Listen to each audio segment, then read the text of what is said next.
UP में तूफानी बारिश के कहर से अलग अलग हादसों में 45 लोग काल के गाल में समा गए हैं। तो वहीं ऑपरेशन सिंदूर के बाद भारत नेपाल सीमा पर हाई अलर्ट जारी किया गया है। यूपी डायरी में आज देखिए दो बड़ी खबरें। नमस्कार, मैं हूं रजनीश यादव, आप देख रहे हैं लोकमत हिंदी।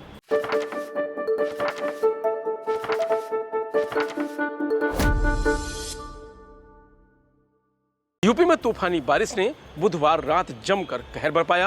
अलग अलग हादसों में आप नेता, डॉक्टर और सिपाही समेत 45 लोगों की मौत हो गई। आप नेता बारिश से बचने के लिए बिल्डिंग की आड़ में खड़े थे, तभी दीवार ढह गई। मलबे में दबने से उनकी मौत हो गई। आप नेता मनीष की शादी सिर्फ 21 दिन पहले हुई थी। मौत की खबर सुनते ही पत्नी बेहोश हो गई।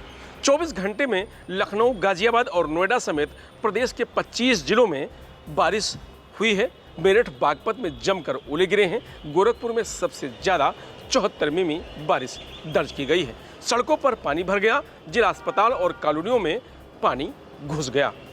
नोएडा में 80 किलोमीटर प्रति घंटे की स्पीड से हवा चली। पेड़, होर्डिंग और बिजली के खंभे उखड़ गए। ऐसा ही हाल मेरठ और एटा में भी देखने को मिला। फिरोजाबाद में आंधी से उड़कर आई टीन सेट से महिला की गर्दन कट गई। वहीं नोएडा में 21वीं मंजिल से नानी और नाती पर ग्रिल गिर गई। हादसे में दोनों की मौत हो गई है। नानी की गर्दन कटकर अलग हो गई थी। झांसी में आंधी से 100 तोतों की मौत हुई है। बदायूं में ट्रांसफार्मर की चिंगारी से कूड़े के ढेर में आग लग गई। उस वक्त तेज आंधी चल रही थी। इसके चलते आग ने 3 गांवों को चपेट में ले लिया। घटना में 200 घर जलकर राख हो गए हैं, जबकि 100 पशुओं की मौत हो गई है। मौसम विभाग ने आज 39 जिलों में बारिश का अलर्ट भी जारी किया है।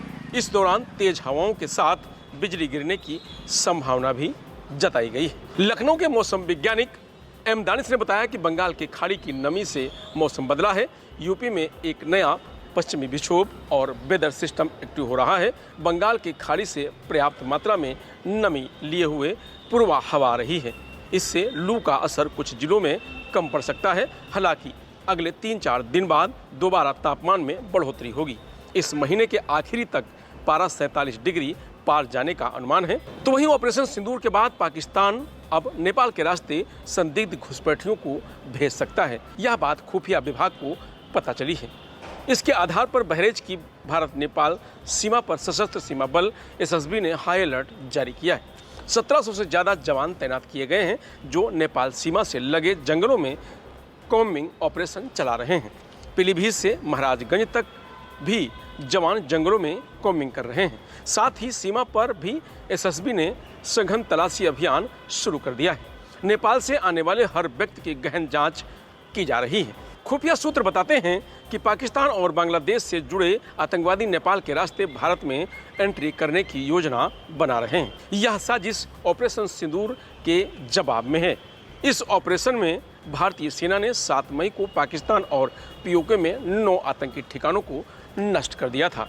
इसी के चलते पाकिस्तान अब खुली सीमा का फायदा उठाकर भारत में बड़ी वारदात को अंजाम देने की कोशिश कर रहा है।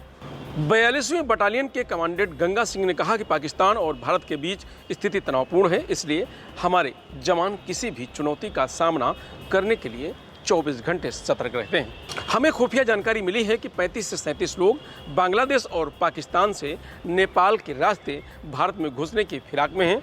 सुरक्षा बल सतर्क है। एसएसबी ने नेपाल सीमा पर गहन तलाशी अभियान शुरू कर दिया है। संभावित खतरों को रोकने के लिए हाई अलर्ट जारी किया गया है।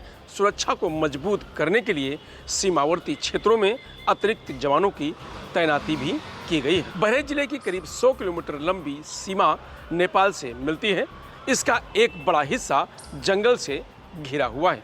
जवान सभी को लगातार चेक कर रहे हैं। किसी भी गाड़ी को बिना चेक किए आने जाने नहीं दिया जा रहा है।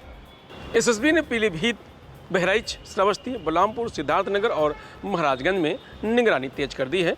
इन सभी जिलों में मिलाकर 9000 से अधिक जवान तैनात हैं, जो जंगलों में कम्बिंग ऑपरेशन चला रहे हैं। सीसीटीवी, ड्रोन, मेटल डिटेक्टर और विशेष डॉग स्क्वाड की मदद ली जा रही। ऑपरेशन सिंदूर के माध्यम से भारत ने 7 मई को पाकिस्तान और पीओके पर मिसाइल दागी थी। 8 मई को सेना के एक अधिकारी ने बताया कि ऑपरेशन के लिए 5 नाम तय हुए हैं। आखिर में 2 7 मई पाकिस्तान के 9 ठिकानों पर सटीक हमले किए। यहाँ आतंकियों को ट्रेनिंग दी जाती थी। 8 मई पाकिस्तान ने भारत के पश्चिमी राज्यों में बड़े पैमाने पर ड्रोन अटैक किए, लेकिन भारत के एयर डिफेंस सिस्टम ने लगभग सभी को बेअसर कर दिया। 9 मई भारत ने 6 पाकिस्तानी सैन्य एयरबेस पर हमले किए। 10 मई उस सीज फायर का ऐलान हुआ, हालांकि भारत ने इसे साफ तौर पर सीज फायर नहीं कहा। भारत ने सिर्फ गोलाबारी बंद की है। फिलहाल यूपी डायरी में आज इतना ही। कल फिर मिलेंगे नई खबरों के साथ। तब तक आप बने रहिए लोकमत हिंदी के साथ। नमस्कार।